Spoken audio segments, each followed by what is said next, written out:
गृहोपयोगी साहित्याची खरेदी करताय तर आजच आपल्या टेकेट सुपर मार्टला भेट द्या. कडधान्य, डाळी, साबण, ब्रँडेड कपडे, शूज, सायकल, कॉस्मेटिक्स हे सर्व मिळण्याचं एकमेव ठिकाण म्हणजेच टेकेट सुपर मार्ट. 5,000चे भरपूर डिस्काउंट. कमीत कमी 4,999च्या खरेदीवर 5 किलोमीटर पर्यंत मोफत घरपोच सेवा. पत्ता पंचवटी चित्रमंदिर जवळ, 332 रोड. संपर्क 92 97 97 5000.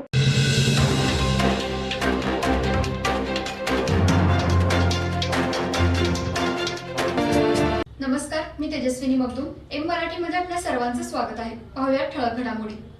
इचलकरंजी शहराला सुळकुड योजनेमधून शुद्ध व मुबलक पाणीपुरवठा करता येणं शक्य असल्याचा सकारात्मक अहवाल मुख्यमंत्र्यांनी घेतलेल्या बैठकीपूर्वी मिळाला असतानाही सरकारमधील मंत्र्यांच्या दबावाखाली हा अहवाल दाबून शासनाने खेडी व शहर असा वाद निर्माण केला असल्याची टीका तसेच महाविकास आघाडीतील माजी आमदार सुजित मेंचेकर व उल्हासदादा पाटील व महायुतीतील राजेंद्र पाटील यड्रावकर व हसन मुश्रीफ यांनीही विरोध केला होता व आता तेही प्रचारात गुंतले आहेत. मग इचलकरंजी शहराला आता पाणी नको आहे का, असा सवाल शेतकरी संघटनेचे संस्थापक राजू शेट्टी यांनी इचलकरंजी येथील पत्रकार परिषदेत बोलताना केला. इचलकरंजी शहराला स्वच्छ मुबलक पाणी मिळावं यासाठी बोलताना राजू शेट्टी म्हणाले की गेल्या अनेक वर्षांपासून इचलकरंजी शहराचा पाणी प्रश्न गंभीर बनलाय. स्थानिक नेत्यांच्या व लोकप्रतिनिधींच्या श्रेयवादापोटी पाण्याचं राजकारण करून इचलकरंजी शहरातील जनतेला शुद्ध व मुबलक पाण्यापासून चालढकल केली जाते. पाण्याच्या प्रश्नाबाबत योजना करण्याआधी त्या भागातील शेतकऱ्यांना विश्वासात घेऊन पाणी कमी पडणार नसल्याची खात्री दिल्यास योजना पूर्ण होण्यास कोणतीच अडचण नाही.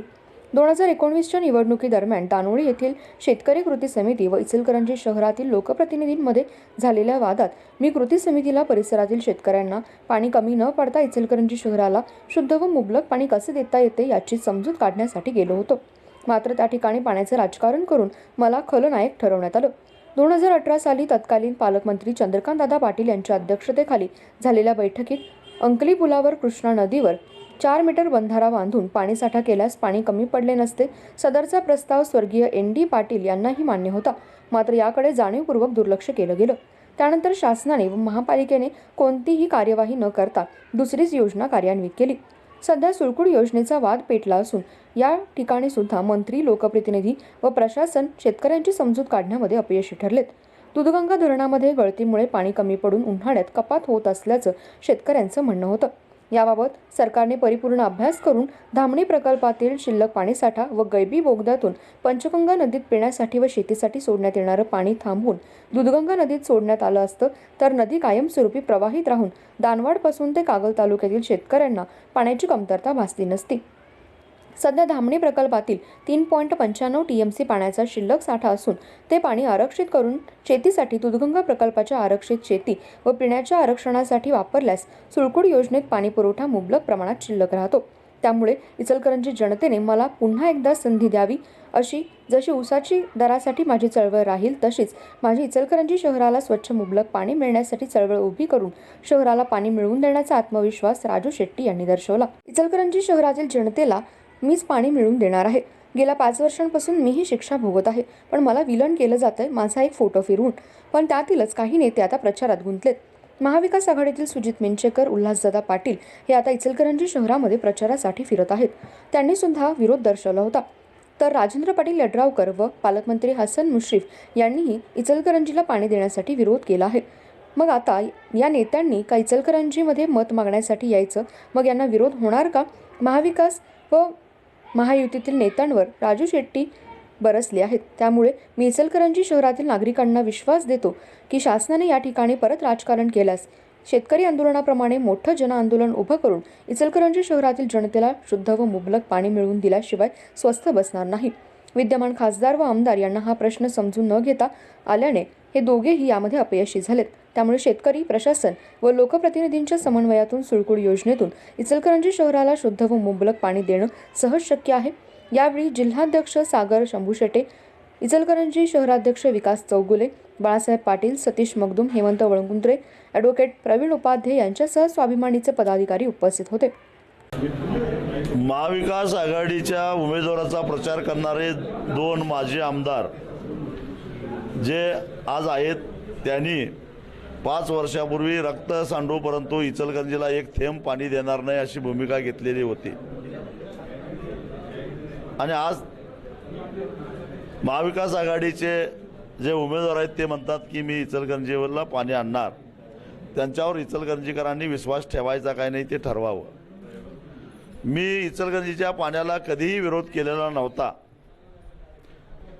आणि केला असेल तर दाखवावं.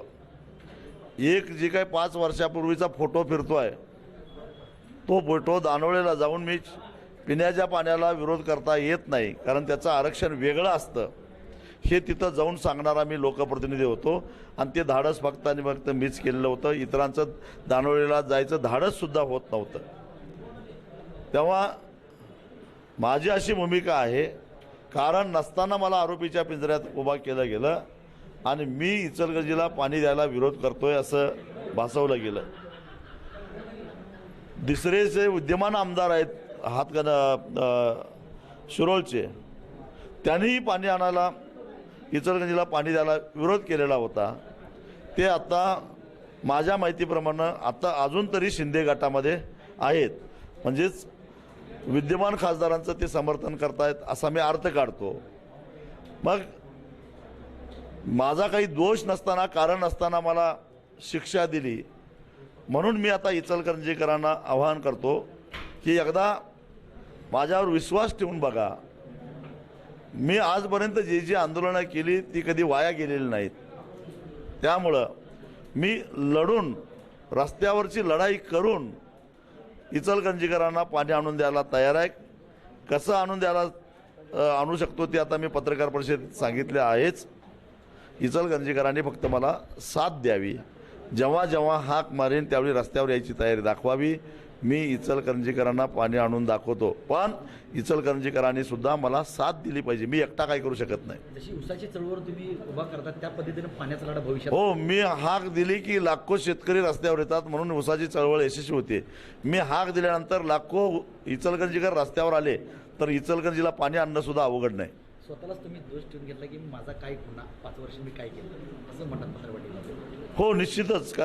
कारण नसताना मला आरोपीच्या पिंजऱ्यामध्ये उभा करून इचलकरंजीकरांनी माझ्यावर 74,000 मताचं मताधिक्य घेतलं आणि त्यामुळं माझा निवडणुकीमध्ये पराभव झाला. याचं वाईट वाटणं साहजिकच आहे, कारण मी काही साधू संत नाही आहे. राजकीय आरोपात असं तुमचे विरोधक करतायत की गेल्या वेळेला पाणी राजू शेट्टींमुळेच गेलं, पण यावेळेला तुम्ही चंगच मानलं की इचलकरंजीला पाणी देणार. त्यांना इचलकरंजीला मी पाणी देणार, फक्त इचलकरंजीकरांनी माझ्यावर विश्वास ठेवावा.